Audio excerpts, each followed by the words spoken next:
Breaking news Janagama జిల్లాలో 10వ తరగతి విద్యార్థి అనుమానాస్పద మృతి కలకలం రేపుతోంది. పాఠశాల నుంచి పారిపోయి రైలు పట్టాలపై ఆ విద్యార్థి చనిపోయిన పరిస్థితిలో కనిపించాడు. పాఠశాల నుంచి విద్యార్థి పారిపోయాడని తల్లిదండ్రులకు స్కూల్ యాజమాన్యం సమాచారం అందించింది. పాఠశాలకు వచ్చి వెతికిన రాజ్ కుమార్ జాడ తెలియలేదు. పోలీస్ స్టేషన్లో స్కూల్ ప్రిన్సిపల్తో పాటు విద్యార్థి తల్లిదండ్రులు పోలీస్ స్టేషన్లో ఫిర్యాదు చేశారు. కాసేపటికే చిల్పూర్ మండలం వంగాలపల్లి రైల్వే గేట్ దగ్గర రైలు పట్టాలపై విద్యార్థి మృతదేహాన్ని కనుగొన్నారు. దీంతో తల్లిదండ్రులు కన్నీరు మున్నీరుగా విలపిస్తున్నారు. ఘటనపై పాఠశాల యాజమాన్యం పొంతనం లేని సమాధానాలు చెబుతోందని చెప్తున్నారు. ఘటనపై విద్యార్థి తల్లిదండ్రులు పలు అనుమానాలు వ్యక్తం చేస్తున్నారు. స్టేషన్ ఘనపూర్లోని సెయింట్ థామస్ హై స్కూల్లో 10వ తరగతి చదువుతున్నాడు కొడారి రాజ్ కుమార్. ఇటీవల రాజ్ కుమార్పై కొంతమంది విద్యార్థులు దాడి చేసినట్టుగా తెలుస్తోంది. అప్పటి నుంచి రాజ్ కుమార్ మూడీగా ఉంటున్నాడు అని పాఠశాల యాజమాన్యం కూడా చెప్తోంది. యాజమాన్యం నిర్లక్ష్యం వల్లే తమ కుమారుడు చనిపోయాడు అని విద్యార్థి తల్లిదండ్రులు ఆగ్రహాన్ని వ్యక్తం చేస్తున్నారు. ఫీజులు భారీగా తీసుకొని కనీస బాధ్యత లేకుండా స్కూల్ యాజమాన్యం ప్రవర్తిస్తోందని విద్యార్థి సంఘాలు మండిపడుతున్నాయి. ఈ ఘటనపై పూర్తి సమాచారం ట్రాక్ దగ్గర నుంచి మా ప్రతినిధి వెంకటరత్నం అందిస్తారు. స్టేషన్ గన్పూర్ సెయింట్ థామస్ పాఠశాల నుండి గోడ దునికి పారిపోయినటువంటి కొడారి రాజ్ కుమార్ అతను నేరుగా బస్టాండ్కు వచ్చి అక్కడి నుండి ఈ స్టేషన్ గన్పూర్కు సంబంధించి ఇదే మండలానికి సంబంధించినటువంటి స్టేషన్ గన్పూర్ ప్రాంతాల్లో ఉన్నటువంటి రైల్వే ట్రాక్ అంటే అక్కడి నుండి స్ట్రైట్గా ఢిల్లీ పబ్లిక్ స్కూల్ ఉంటుంది. ఇది పెద్దపెండ్యాల దగ్గర ఉంటుంది. ఆ పెద్దపెండ్యాలలో ఉన్నటువంటి ఢిల్లీ పబ్లిక్ స్కూల్కి ఆపోజిట్లో స్ట్రైట్గా ఇప్పుడు మనం చూస్తున్నటువంటి ఇదే రోడ్లో ఇక్కడికి వచ్చి ఇక్కడ నుండే ఈ ట్రాక్ మీదకి వెళ్ళి తను సూసైడ్ చేసుకున్నట్టుగా మనకు తెలుస్తుంది. ఇక్కడ ఉన్నటువంటి స్థానికులు అలాగే పోలీసుల సమాచారం ప్రకారము జీఆర్పీ పోలీసుల సమాచారం ప్రకారం ఈ రైల్వే ట్రాక్కే ఇక్కడే పడి చనిపోయినట్టుగా తెలుస్తుంది. కానీ ఇప్పుడు మనం ఒకటి గమనించాల్సిన అవసరం ఏంటంటే ఇక్కడే తను ఉప్పుగల్కు చెందినటువంటి కొడారి రాజ్ కుమార్ ఇక్కడే ఎందుకు చనిపోయాడు అనేది కూడా మనం ఒకసారి ఆలోచించాల్సిన అవసరం ఉంది. వాళ్ళ బంధువులు కూడా చెప్పేది ఏంటంటే కొడారి కనకయ్య వాళ్ళ పెద్దనాన్న మాజీ ఎంపీటీసీ వాళ్ళ కొడుకు అంటే కొడారి లోకేష్ కూడా ఇదే ప్లేస్లో చనిపోయాడని చెప్పి వాళ్ళ బంధువులు చెప్తున్నారు. తను కూడా డిగ్రీ ఫైనల్ ఇయర్ చదువుతున్నటువంటి పరిస్థితి. అయితే ఇది స్టేషన్ గన్పూర్ అనేది రైల్వే ట్రాక్ ఉన్నది కాబట్టి విద్యార్థులు చాలామంది కూడా ఈ రైల్వే ట్రాకుల దగ్గర చనిపోయినట్టుగా తెలుస్తుంది. అయితే దీంతోపాటు గన్పూర్కు సంబంధించినటువంటి కోరుకుప్పల శ్రీకాంత్ అలాగే డిగ్రీ ఫైనల్ ఇయర్ చదువుతున్నాడు బైరు వెంకటేష్ కూడా అనేటువంటి డిగ్రీ ఫైనల్ చదువుతున్నటువంటి విద్యార్థి కూడా ఈ స్టేషన్ గన్పూర్ ప్రాంతాల్లోనే ఇక్కడ చనిపోయినట్టుగా తెలుస్తుంది. దీనికి సంబంధించి ఒక్కసారి మనం పరిశీలిద్దాము. ఈ రైల్వే ట్రాక్ దగ్గరనే వాళ్ళ అన్న అంటే కరెక్ట్ సంవత్సరం క్రితము ఈ రైల్వే ట్రాక్ దగ్గరికి వచ్చి చనిపోయినట్టుగా తెలుస్తుంది. అయితే ఆ చనిపోయినటువంటి సమయంలో కూడా కొడారి రాజ్ కుమార్ కూడా తను ఇక్కడికి వచ్చి తన అన్న చనిపోయినటువంటి ప్రాంతాన్ని కూడా చూశాడు. కానీ తను ఏ మనస్తాపం చెందాడో ఏం జరిగిందో తెలియదు. ఒకసారి ఏమో తనకు సంబంధించినటువంటి కొంతమంది ఫ్రెండ్స్ కాలేజీలో స్కూల్లో కొద్ది రోజుల క్రితం తనపై దాడి చేసి కొట్టారన్నటువంటి విషయాలు తెలుస్తుంది. ఆ తర్వాత 3 రోజుల పాటు కొంత మూడీగా ఉన్నాడు, ఇబ్బందికర వాతావరణంలో కనిపించడని చెప్పి తోటి విద్యార్థులు చెప్తున్నారు. పూర్తి క్లారిటీ అయితే లేదు. దీనిపై పోలీసులు కూడా ఇన్వెస్టిగేషన్ చేయాల్సినటువంటి అవసరం ఉంది. ఎందుకంటే 10వ తరగతి చదివి ఫెయిల్ అయితే చనిపోయిందంటే దానికి అర్థం చేసుకోవచ్చు. కానీ 10వ తరగతి ప్రారంభంలోనే తను ఎందుకు చనిపోయాడన్నది కూడా ఇక్కడ ఆలోచించాల్సినటువంటి అవసరం ఉంది. ఎందుకంటే భద్రతా లోపాలు కూడా కొన్ని కొట్టొచ్చినట్టు కనిపిస్తున్నాయి. స్కూల్ యాజమాన్యం కూడా కొంత శ్రద్ధ వహించాల్సినటువంటి అవసరం ఉంది. పిల్లల్ని అప్పజెప్పినప్పుడు మాకు పిల్లల్ని కూడా అలాగే అప్పజెప్పాలని చెప్పి తల్లిదండ్రులు వారి బంధువులు కూడా ఆందోళన చెందుతున్నారు. విద్యార్థి నాయకులు అయితే మరో అడుగు ముందుకు వేసి అసలు ఈ రాష్ట్రానికి విద్యాశాఖ మంత్రి లేకపోవడం కూడా చాలా దారుణంగా చెప్తున్నారు. ఎందుకంటే ప్రభుత్వ పాఠశాలలు చదవాలి, వాళ్ళకు మెరుగైన విద్య అందించాలని చెప్పి శ్రద్ధ చెప్తున్నారు తప్ప ప్రైవేటు విద్యార్థి సంస్థల దోపిడీపై కూడా ఎవరు నోరు మెదపడం లేదు, స్పందించడం లేదు. ఇక ప్రైవేటు పాఠశాలలపై కూడా విద్యాశాఖ అధికారులు కూడా ఇష్టారీతిలో అనుమతులు ఇస్తున్నారు. వారికి సంబంధించినటువంటి ఇబ్బందికర పరిస్థితులు ఉన్నప్పటికీ కూడా యథేచ్ఛగా అనుమతులు ఇవ్వడము, పట్టింపు లేని తనం కూడా వీళ్ళకి కొంత డిసడ్వాంటేజ్గా మారుతుంది. విద్యార్థులకు అది ఒక ఆశనిపాతంగా మారుతుంది. విద్యార్థులు చదువుల కంటే బయటికి వెళ్ళేటువంటి వ్యవస్థల మీదనే ఎక్కువ దృష్టి పెడుతున్నారు. కానీ ఒక పర్యవేక్షణ లేకపోవడము కూడా ఈ విద్యార్థి రాజ్ కుమార్ మృతికి కూడా కారణంగా వీళ్ళు భావిస్తున్నారు. ఏది ఏమైనప్పటికీ కూడా విద్యాశాఖ మంత్రి ఖచ్చితంగా తెలంగాణ రాష్ట్రం ఏర్పడ్డ తర్వాత కొన్ని దాదాపు 2014 నుండి ఇప్పటి వరకు అనేక మార్పులు వస్తున్నాయి. కానీ కొత్తగా కాంగ్రెస్ గవర్నమెంట్ వచ్చిన తర్వాత విద్యాశాఖ మంత్రి ఖచ్చితంగా ఏర్పాటు చేయాలన్నటువంటి డిమాండ్ అయితే వినిపిస్తుంది. ఎందుకంటే విద్యార్థులకు సంబంధించినటువంటి ఏమైనా సమస్యలు ఉంటే పరిష్కరించడానికి కూడా ఒక శాఖ అయితే ఉంది కదా. కానీ ఇప్పటి వరకు విద్యాశాఖ మంత్రి లేకపోవడం కూడా కొంత ఇటువంటి సంఘటన కూడా ప్రధాన కారణమైనటువంటి ఆరోపణలు అయితే వినిపిస్తున్నాయి. ఏది ఏమైనప్పటికీ కూడా విద్యార్థులు మాత్రం ఆలోచించాల్సినటువంటి అవసరం ఉంది. చిన్నప్పటి నుంచి పెంచి పెద్ద చేసి వారిని వృద్ధాప్యంలో ఆదుకుంటారని ఎంతో ఆశలు పెట్టుకున్నటువంటి తల్లిదండ్రులకు మాత్రం వీరు నిరాశను మిగులుస్తూ వీరి జీవితాలు కూడా వాళ్ళకు ముందుగానే అంటే బతికుండగానే కొంత మిగులుస్తున్నారు. తలకొరుగు పెట్టాల్సినటువంటి కొడుకులకు తామే తలకొరుగు పెట్టాల్సినటువంటి దుస్థితిలో ఉంటున్నామన్నటువంటి తల్లిదండ్రుల బాధను అర్థం చేసుకోవాలి. వృద్ధాప్యంలోకి వచ్చిన తర్వాత వారి బాగోగులు చూడాల్సినటువంటి పిల్లలే తమ కళ్ళ ముందే విగత జీవులుగా మారడము ఆ తల్లిదండ్రులను కూడా జీర్ణించుకోలేకపోతున్నారు. దీనిపై కూడా సర్వత్రా బాధలు వ్యక్తం చేస్తున్నా కానీ విద్యార్థుల ఆలోచన విధానంలో మార్పు రావాల్సినటువంటి అవసరం ఉంది. దానికి సంబంధించినటువంటి విద్యా వ్యవస్థను కూడా ఇక్కడ డెవలప్ చేయాల్సినటువంటి అవసరం అయితే ప్రస్తుతం కనిపిస్తుంది. ఎందుకంటే గత కొద్ది రోజుల క్రితం ఉమ్మడి వరంగల్లో జిల్లా చూసినట్టయితే నెల రోజుల క్రితం హనుమకొండలో ఒక విద్యార్థిని ఆత్మహత్య చేసుకుంది. ఇప్పుడు ఈ విద్యార్థి ఆత్మహత్య చేసుకున్నాడు. అంతకు సంవత్సరం క్రితము వీళ్ళ అన్న ఇదే ట్రాక్ మీద ఆత్మహత్య చేసుకున్నాడు. ఇదే ట్రాక్ మీద స్టేషన్ గన్పూర్ దగ్గర మరో ఇద్దరు విద్యార్థులు డిగ్రీ ఫైనల్ ఇయర్ చదువుతున్నటువంటి విద్యార్థులు ఆత్మహత్య చేసుకున్నారు. వారికి ఆత్మహత్య ఆలోచన రావడంతో వీళ్ళకు రైల్వే ప్లాట్ఫామ్లు రైల్వే ట్రాక్లే వీళ్ళకు కనిపిస్తున్నాయి. కాబట్టి కొంత దృష్టి పెట్టి విద్యార్థులకు కూడా మోటివేషనల్గా ఉండాల్సినటువంటి అవసరం అయితే స్పష్టంగా కనిపిస్తుంది. పెద్దపెండ్యాల రైల్వే ట్రాక్ నుండి కెమెరా పర్సన్ రాజుతో వెంకటరత్నం, RTV వరంగల్. ఒకసారి ఆ విద్యార్థి చదువుతున్న స్కూల్ దగ్గరికి వెళ్దాం. స్కూల్ ప్రిన్సిపల్ కూడా మాట్లాడారు, హెడ్ మాస్టర్. ఆయన ఏం మాట్లాడారో చూద్దాం. జిల్లా స్టేషన్ గన్పూర్లోని సెయింట్ థామస్ హై స్కూల్లో 10వ తరగతి విద్యార్థి ఆత్మహత్య సంచలనం రేపుతుంది.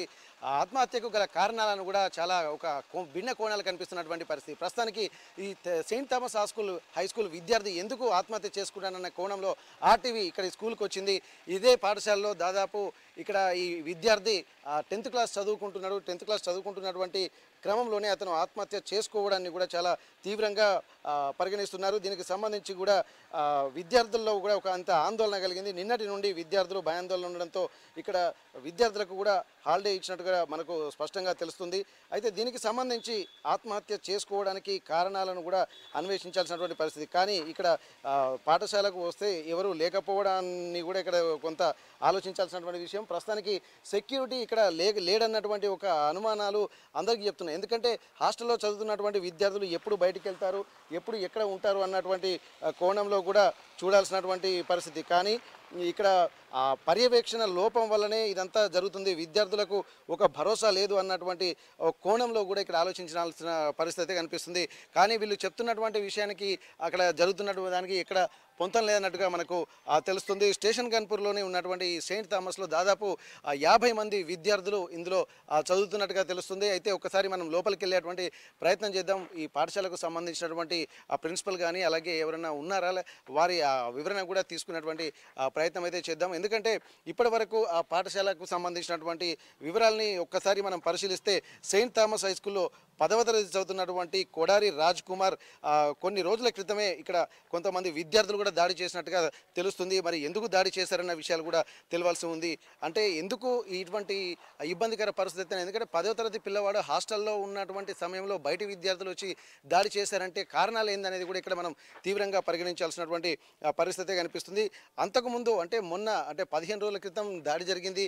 మరికొద్ది రోజుల క్రితం కూడా 3 రోజుల నుండి కూడా తను మూడిగా ఉన్నాడు అని చెప్పి ఇక్కడ పాఠశాల యాజమాన్యం చెప్తుంది. కానీ ఎందుకు మూడిగా ఉన్నాడు, ఒకవేళ మూడిగా ఉంటే దానికి కారణాలు కూడా వీళ్ళు అన్వేషించాలి. కానీ ఈ రోజుల నుండి అంటే వీళ్ళకు ఉదయం నుండి తప్పించుకొని పోయాడని చెప్పి వాళ్ళ తల్లిదండ్రులకు సమాచారం అందించడము, ఆ సమాచారం అందించిన తర్వాత వాళ్ళు వచ్చి పాఠశాలలో చూశారు. మొత్తం చుట్టూ ప్రహరీ గోడ అవన్నీ ఎక్కడి నుంచి వెళ్ళాడు, తప్పించుకుని పోయాడని చెప్పి ఇక్కడ పాఠశాలకు సంబంధించినటువంటి యాజమాన్యం తల్లిదండ్రులకు చెప్పడం అయితే జరుగుతుంది. కానీ అసలు దానికి కారణాలు ఏందనేది కూడా తెలియాల్సినటువంటి ఒకసారి అవసరం ఉంది.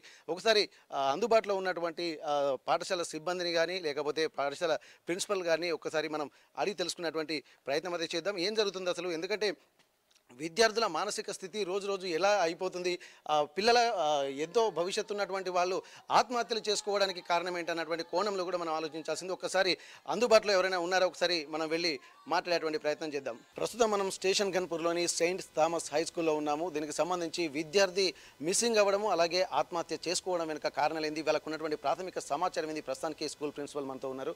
ఒక్కసారి వారితో మాట్లాడదాం. సార్ ఇప్పటివరకు అయితే నిన్న కొడారి రాజ్ కుమార్ ఇట్లా చనిపోయాడు అన్నటువంటి విషయం మీద కొంత తల్లిదండ్రులు ఆందోళన చెందుతున్నారు. అసలు అంటే భవిష్యత్తు నిర్మించుకో అని చెప్పి మేము పాఠశాల పంపిస్తున్నాం, కానీ పిల్లలు ఇట్లా చనిపోవడానికి కారణం ఏందన్నది కూడా ఇప్పుడు చాలా చర్చనీయాంశంగా మారుతుంది. అసలు ఏం జరిగింది, అసలు నిన్న మొన్న ఎలా ఉన్నాడు, ఈ రోజు జరిగినటువంటి పరిస్థితి ఏంటి? కొడారి రాజ్ కుమార్ ఈ సంవత్సరం జూలై 3వ తారీఖు మా హాస్టల్లో జాయిన్ కావడం జరిగింది. అప్పటి నుండి బాబు హాస్టల్లో మంచిగానే ఉంటున్నాడు. పేరెంట్స్ ఎప్పుడు మాట్లాడాలన్నా అవకాశం ఇస్తున్నాము. పేరెంట్స్ ఎప్పుడు ఇంటికి అవసరమో కొద్ది పంపించమన్నా పంపిస్తున్నాము. ఆ విషయంలో పాఠశాలలో ఎలాంటి ఒత్తిడులు ఏముండవు. గత వారం రోజుల క్రితమే బాబు వారి గృహంలో ఉన్నటువంటి ఒక ఫంక్షన్కు వెళ్ళి కూడా రావడం జరిగింది. తర్వాత రేపు శనివారం కూడా, ఈరోజు శనివారం కూడా నిమజ్జనం కొరకు తండ్రి తీసుకెళ్తానంటే కూడా దానికి అంగీకరించడం జరిగింది. తీసుకెళ్ళమని చెప్పాము, పంపిస్తామని చెప్పాము. అయితే నిన్నటి దినం ఉదయం 13వ తారీఖు ఉదయము అందరి విద్యార్థుల వల్లనే బాబు కూడా, రాజ్ కుమార్ కూడా ఉదయమే స్నానం చేసి సిద్ధమై పీటీ డ్రెస్ నిన్న స్కూల్కి వేసుకోవాలి. అది కాకుండా సివిల్ డ్రెస్ బాబు వేసుకొని స్కూల్ ఐడెంటిటీ కార్డ్ ట్యాగ్ తీసుకొని మిగతా పిల్లలందరూ స్టడీ అవర్కి వచ్చేలోపు బాబు టాయిలెట్ కొరకు వెళ్ళి ఆ టాయిలెట్ ఏరియాలో వాల్ కొంచెము 6 feet వాల్ మాత్రమే ఉంటుంది అక్కడ నుండి గోడ దునికి బయటికి వెళ్ళడం జరిగింది. బాబు అటెండెన్స్ టైం వరకు బాబు లేడు. నార్మల్గా డైనింగ్ హాల్ బ్రేక్ఫాస్ట్ టైం వరకల్లా 7:45 వరకల్లా కూడా బాబు డైనింగ్ హాల్కు రాకపోయేసరికి వెంటనే వార్డెన్ నాకు ఇన్ఫర్మేషన్ ఇవ్వడము, మేము పేరెంట్స్కు కూడా ఇంటిమేట్ చేయడం జరిగింది. పేరెంట్స్ 8:10 వరకల్లా స్కూల్కి వచ్చారు. వారు కూడా వారి బంధువులందరికీ కాల్ చేశారు. మేము కూడా కాల్ చేసాము మాకు పరిచయం ఉన్న వారందరికీ. ఆ కాల్ లోపల బయటపడిన విషయం ఏంటంటే, అంటే 12వ తారీఖు సాయంత్రము వారి అంకుల్కు ఫోన్ చేసి, వారి మేనమామ కుర్చపల్లిలో ఉంటారు, తనకు ఫోన్ చేసి, డాడీ ఫోన్ ఎత్తట్లేదు, నాకు ఒక 100 రూపీస్ పంపించండి అని ఫోన్పేలో వారి ఫ్రెండ్కు ట్రాన్స్ఫర్ చేయించుకొని తను తీసుకోవడం జరిగిందనే విషయాన్ని వాళ్ళ అంకుల్ చెప్పారు. సో ఈ విధంగా బాబు 8 o'clock వరకు కూడా కనబడకపోయేసరికి ఆ ప్రాంతాలు వెతికి తర్వాత మేము రైల్వే స్టేషన్, బస్ స్టాండ్, ఇంకా వివిధ ప్రాంతాలు మేము పేరెంట్స్ ప్రక్క మా పాఠశాల ఉపాధ్యాయ వర్గం మేము గాలించడం జరిగింది. రైల్వే స్టేషన్ కూడా పర్సనల్గా మేము వెళ్ళడం జరిగింది. ఎక్కడ బాబు ట్రేస్ కాకపోయేసరికి వెంటనే పోలీస్ స్టేషన్కి వెళ్ళి పోలీస్ స్టేషన్లో సిఐ గారికి, స్టేషన్ ఆఫీస్ సిఐ గారికి కంప్లైంట్ లాడ్జ్ చేద్దామని వెళ్ళాము. వెళ్ళి సార్తో మాట్లాడి కంప్లైంట్ ఇస్తే సారు వాళ్ళ రైటర్ని పిలిచి కంప్లైంట్ ఏ విధంగా చేయాలో అనే విషయాన్ని చెప్పారు. సో పేరెంట్స్ మేము కలిసి అది లాడ్జ్ చేస్తుండగానే పెద్దపెండియాల గేట్ మీద నుంచి ఐడెంటిటీ కార్డ్ మీద ఉన్న నంబర్కు పేరెంట్కు మొదట కాల్ వచ్చింది. దాని తర్వాత ప్రిన్సిపల్ నంబర్ కూడా ప్రక్కనే ఉంటుంది, దానికి నాకు కూడా కాల్ రావడం జరిగింది. ఆ విషయాన్ని తెలుసుకున్న పేరెంట్స్, గ్రామస్తులందరూ ఆ ప్రదేశానికి వెళ్ళడం జరిగింది. దాని తర్వాత వెంటనే సిఐ గారు కూడా నా నుంచి ఇన్ఫర్మేషన్ అంతా తీసుకొని ఇచ్చేసి మేము కూడా స్టాఫ్ అందరినీ ఇనిషియేట్ చేసి పిల్లల్ని గృహాలకు పంపించి స్టాఫ్ కూడా ఆ ప్రదేశానికి, ఆ యాక్సిడెంట్ ప్రదేశానికి వెళ్ళడం జరిగింది. ఇది జరిగినటువంటి విషయం. సార్ ఇప్పటి వరకు మీరు చెప్తున్నది ఓకే, కానీ కొద్ది రోజుల క్రితం కూడా ఈ బాబును ఎవరైతే రాజ్ కుమార్ ఉన్నాడో తనని ఒక 8 మంది విద్యార్థులు లేకుంటే బయట నుండి ఎవరో వచ్చి కొట్టారన్నది ఇక్కడ మనకు ఉన్నటువంటి ఇన్ఫర్మేషన్. అది మీ దృష్టికి ఏమన్నా వచ్చిందా? పాఠశాలలో అలాంటి సంఘటనలు ఏమీ జరగలేదండి. వేరే విషయం 15th ఆగస్ట్ కంటే ముందు వేరే విద్యార్థులు ఎవరో పాఠశాల విద్యార్థులను బెదిరించడం జరుగుతుంది. నేను పిలిచి మాట్లాడాను. అందులో రాజ్ కుమార్ భాగస్వామ్యం ఏం లేదు. వారి గురించి వాళ్ళని పిలిచి మాట్లాడి అది సద్దుమణిగిపోయింది. అందులో భాగస్వామ్యం లేదన్నా కానీ బాధితుడు అయితే రాజ్ కుమార్ ఉన్నాడు. అందులో అసలు సంబంధం లేదు, రాజ్ కుమార్కి అసలు సంబంధమే లేదు. రాజ్ కుమార్ అందులో బాధ్యుడు కాదు, అందులో బాధితుడు కూడా కాదు. ఓకే. అయితే 3 రోజుల క్రితం చాలా మూడీగా ఉన్నాడు. వాళ్ళ నాన్న ఫోటో తీసుకొచ్చి ఇక్కడ అతికించాడు. ఎవరిదో కొత్త షర్ట్ తీసుకొని వేసుకొని వెళ్ళాడు అని చెప్పి కొద్దిగా సెంటిమెంటల్‌గా ఫీల్ అవుతున్నాడు అన్నటువంటి విషయాలు కూడా తెలుస్తున్నాయి. అసలు ఇటువంటి మీ విద్యార్థుల్ని అంటే తన సహచర విద్యార్థుల్ని మీరు అడిగినప్పుడు వాళ్ళేమన్నా ఇటువంటి విషయాలేమన్నా వెల్లడించారా సార్? అంటే ఈ ఈ పరిస్థితి తెలిసిన తర్వాత టీచరుకు తన యొక్క ప్రవర్తనను బ్యాక్ వెళ్ళి తను గమనిస్తే అవును మొన్న బాబు కాస్త మూడీగా ఉన్నాడు అనేటువంటి విషయాన్ని మాకు నిన్నటి దినాన చెప్పడం జరిగింది. నార్మల్ కూర్చో టీచర్ కూడా బాబు ముందుకు రా కూర్చో అని కూడా వార్డెన్ను సంజాయించి చెప్పడం జరిగిందనే విషయం తెలిసింది. తను తన ప్యాంటు వేసుకొని తన ఫ్రెండ్ యొక్క షర్ట్ వేసుకొని వెళ్ళాడు. ఇప్పుడు ఈ హాస్టల్‌లో మొత్తం డే స్కాలర్స్ ఎంతమంది ఉంటారు? హాస్టల్‌లో ఎంతమంది ఉంటారు సార్? మా స్కూల్ స్ట్రెంగ్త్ 1000 స్ట్రెంగ్త్ ఉంటుందండి. హాస్టల్ పిల్లలు మాత్రము కేవలము 55 మెంబర్స్ మాత్రమే ఉన్నారు. అందులో 8 మెంబర్స్ గర్ల్స్, డార్మేటర్ వేరే ఉంటుంది. 56లో 8 members girls, remaining 48 members boys, 46 members boys ఉంటారు. అంతే. ఇప్పుడు ఇందులో ఏ క్లాస్ నుండి మీ హాస్టల్ నడుస్తుంది సార్? 3rd క్లాస్ నుంచి హాస్టల్లో స్టూడెంట్స్ ఉంటారండి. ఓకే. దీనికి సంబంధించి పేరెంట్స్ వాళ్ళేమన్నా ఆరోపణలు చేయడం కానీ, ఎందుకంటే ఇప్పుడు వాళ్ళకేందంటే ఏం తెలియదు అసలు. ఎందుకంటే హాస్టల్‌కి పంపించినటువంటి విద్యార్థి ఒక మృతదేహంతోటి కనిపించడం అనేది వాళ్ళు ఎవరైనా జీర్ణించుకోలేని విషయం. ఇప్పుడు వాళ్ళు కూడా ఏమన్నా అసలు వాళ్ళు ఆరోపణలు కూడా ఏందంటే యాజమాన్య నిర్లక్ష్యమే దీనికి ప్రధాన కారణం అని చెప్పి వాళ్ళు ఆరోపిస్తున్నారు. ఎందుకంటే పిల్లలు హాస్టల్ కాంపౌండ్‌లో ఉండాల్సినటువంటి బాధ్యత వాళ్ళది. ఎక్కడికెళ్ళినా రెస్పాన్సిబిలిటీ పాఠశాల యాజమాన్యందే అని చెప్పి వాళ్ళు ఆరోపిస్తున్నారు. అది కూడా వాస్తవం కూడా. అట్లాంటప్పుడు ఇప్పుడు మీరు అన్ని ప్లేస్‌లలో సీసీ కెమెరాలు ఉన్నట్టు అంటున్నారు. అసలు ఆ ప్లేస్‌లో సీసీ కెమెరా లేదా సార్? టాయిలెట్స్ ప్లేస్లో సీసీ కెమెరాలు పెట్టడము నిషేధం కనుక టాయిలెట్స్ ప్లేస్లో సీసీ కెమెరాలు లేవు.